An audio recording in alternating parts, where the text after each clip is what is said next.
Posibleng maharap sa reklamong indirect contempt o obstruction of justice ang mga opisyal ng Ateneo basketball team.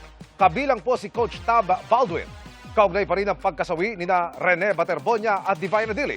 Yan ay kung hindi na naman sisiputin ang pagpapatawag ng CIDG ng pulisya tulad po kanina. Nakatutok si Marisol Abduraman.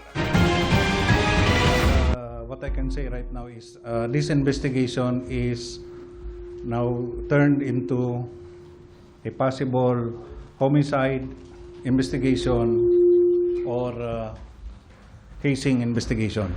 Homicide o hazing na ang tinutumbok ng investigasyon ng Criminal Investigation and Detection Group ng pulisya o CIDG sa pagkamatay ng dalawang player ng Ateneo basketball team na sina Rene Baterbonia at Divine Adili. Forced calisthenics, exposure to the weather, or any other brutal treatment or forced physical activity. Due diligence was not exercised. Kabilang sa pinahaharap ngayong araw, si Tab Baldwin pero hindi siya sumipot. Kaninong utak talaga?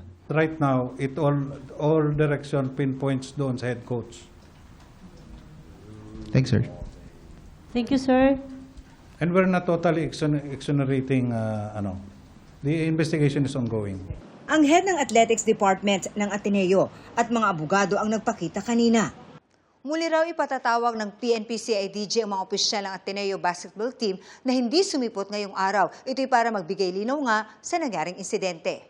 Kung di pa rin sumipot, ay sasampahan sila ng reklamong indirect contempt o obstruction of justice. Hindi rin niya sinipot ang pagpapatawag ng Department of Labor and Employment o DOLE para hanapan siya ng Alien Employment Permit. Dumating naman ang kanyang abogado, pero ang dala lang ay Alien Certificate of Registration. Hiniling na ng CIDG na ilagay siya sa Immigration Lookout Bulletin. May hiwalay na sabpi na laban sa kanya ang National Bureau of Investigation o NBI. Kabilang sa inaalam ng CIDG ay kung bakit sa beach nag-team building lalo't hindi pala pinapaliguan ng beach kung saan nasawi ang dalawa ayon sa lokal na pamahalaan. Inaalam din kung bakit mula sa harapan ng resort ay lumayo pa ang training.